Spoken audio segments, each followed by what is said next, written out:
চোলাই ভাটিতে মৃত যুবকের পরিবারের পাশে থাকার আশ্বাস বিজেপি প্রার্থী অর্জুন সিংয়ের।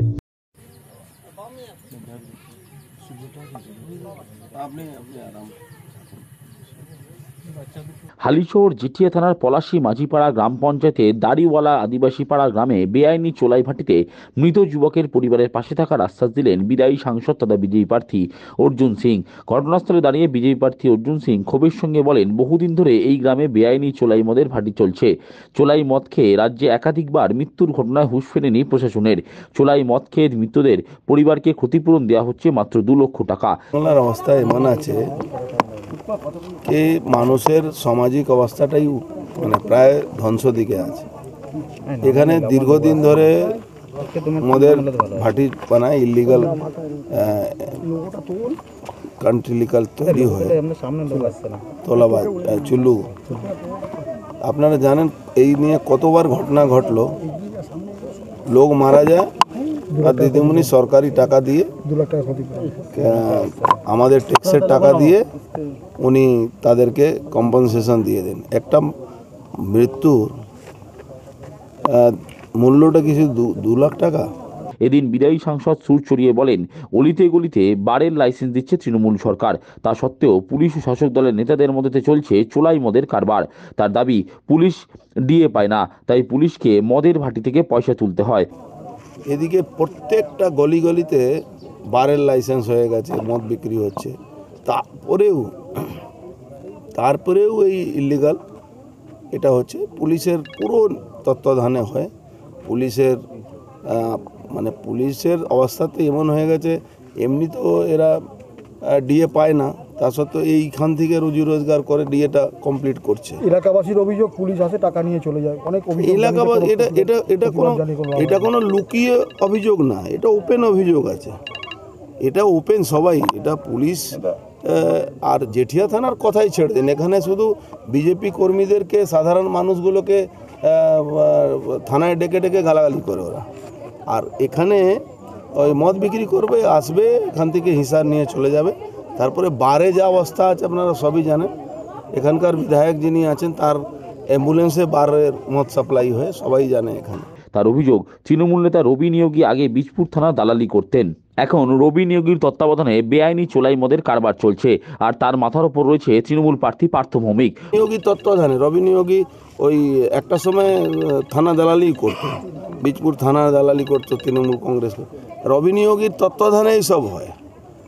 আর তার উপরে মাথা আছে পার্থ ভৌমিক। সারা রাজ্যের মন্ত্রী, নিজের এলাকার মধ্যে, নিজের কনস্টিটিউন্সির মধ্যে ইলিগাল মদ বিক্রি করছে, পুলিশ তার সঙ্গে পয়সা নিয়ে চালিয়ে যাচ্ছে, আর লোক মারা যাচ্ছে। আর তারপরে একটা কম্পেনসেশন আসবে কি 2 লাখ টাকা নিয়ে নাও, হয়ে গেল তোমার মৃত্যুর দাম হলো 2 লাখ টাকা।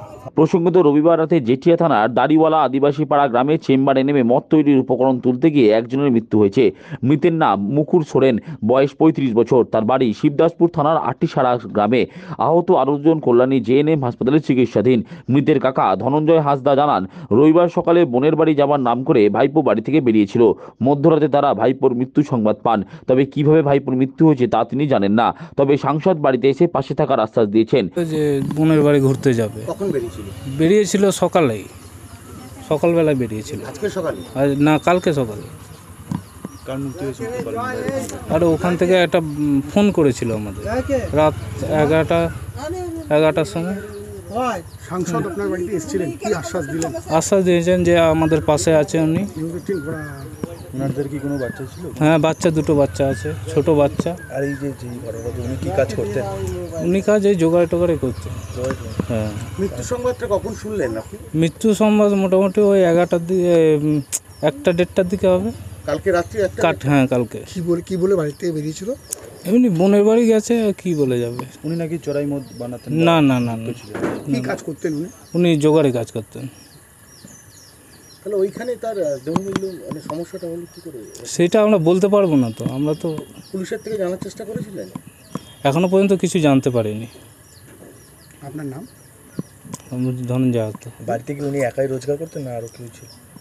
আরও না, একাই। তাহলে তো এখন পরিবারটা পুরো রাস্তায়। এখন কি চাইছেন? আমরা চাইছি যদি কিছু সরকার কিছু সাহায্য করেন আমাদের। সাংসদ আসলেন, কোনো আস্থা পেলেন?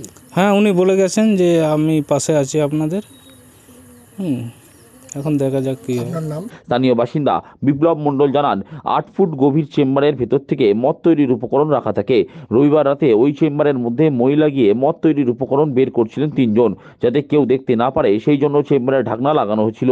ঢাকনা দেওয়ায় গ্যাস বাইরে বেরোতে না পারায় চেম্বারের মধ্যেই দম বন্ধ হয়ে একজনের মৃত্যু হয়েছে। গুরুতর অসুস্থ অবস্থায় বাকি দুজনকে কল্যাণী জেএনএম হাসপাতালে ভর্তি করা হয়েছে। হয়েছিল কালকে রাত্রিরে আমরা মানে আমাদের পাড়ার এদিকে 2-4 ছেলেপেলে দৌড়ে এসেছে, বুঝলেন? তো এসে বলা করছে যে আমাদের ওখানেতে 2টো মানুষ মানে চেম্বারের মধ্যে পড়ে গেছে। তো আমরা ছুটে গেলাম, ছেলেপেলে অনেক ছেলেপেলে গেলাম, গিয়ে দেখলাম যে ভেতরে 2-3জন মতন আহত আছে, ঠিক আছে? উঠানোর কেউ মানে উদ্ধার করার লোকজন নেই। তো আমরা গিয়ে ওখানে 2জন ছেলে আমাদের পাড়ারই প্রতিবেশী ছেলেপেলে, ওরা 2জন ভেতরে নেমেছিল। তো ভেতরে নেমে উদ্ধার করলো, প্রায় 2জনকে উদ্ধার করে বের করালো, নিয়ে গেল হসপিটালে। তো ওই চেম্বারটা মুখটা বন্ধ ছিল, ওরা মানে ভেতর থেকে মানে বন্ধ ছিল, সাইড থেকে মানে এরকম গ্যাস বেরোর জায়গা নেই। পড়ে গেল কি করে? পড়ে গেল না, মানে ওরা চেম্বার আছে তো, চেম্বারে মই দিয়ে নেমেছিল, আচ্ছা, নেমে আর জিনিসপত্র তোলার মানে চেষ্টা করছিল। উপর দিয়ে ওরা লাগিয়ে দিয়েছে ঢাকনাটা, লাগিয়ে দেওয়ার পর ওরা অতই গ্যাসেতে অজ্ঞান হয়ে গেছে। লাগিয়ে দিয়েছে বলতে কেউ বুঝতে পারে মানে? না, ওরাই মানে যাতে কেউ পুলিশ রেড করলে দেখতে না পায় যে ওই জিনিসটা লাগানো আছে, যে ওখানে কেউ নেই বাথরুমের মধ্যে। লাস্টে যখন বেরোতে পারছে না, লোক চিলামিলি করছে, ঢাকাঢাকি করছে, লাস্টে এখান থেকে লোকজন হাম্বর ওখানে নিয়ে কি গিয়ে তৈরি হতো? চুলাই মদ তৈরি হতো। চোলাই মদ তৈরি হতো ট্যাঙ্কের মধ্যে? কতদিন যাবত হচ্ছে? প্রায় ধরুন আমার বয়স ততই দীর্ঘদিন যাবত। আপনারা বাধা দিয়েছিলেন এলাকার লোক হিসেবে? আমরা বাধা দিতে বলতে আগে একবার রেট হয়েছিল, ঝামেলা অশান্তি হয়েছিল, হওয়ার পর থেকে বন্ধ হয়নি। আর আছে বন্ধ হয়ে যাবে আস্তে আস্তে। পুলিশ তো নিয়মিত আসতো, পুলিশ এখানেই থাকে। আপনারা গিয়ে কি দেখলেন? তারপরে 3জন পড়ে রয়েছে? হ্যাঁ, 3জন ভেতরে আহত হয়ে তারপরে আপনারা তুললেন? হ্যাঁ, তুলে তারপরে কি হলো? তারপরে পুলিশ ভ্যান এসেছিল, নিয়ে গেল হসপিটালে। নিয়ে গিয়ে সকালে শুনছি একজন মারা গিয়েছে, 2জন আহত আছে। এদিকে চোলাইভাটিতে যুবকের মৃত্যুর ঘটনায় সোমবার সকাল থেকে উত্তেজনা ছড়ায় দাড়িওয়ালা আদিবাসী পাড়া গ্রামে।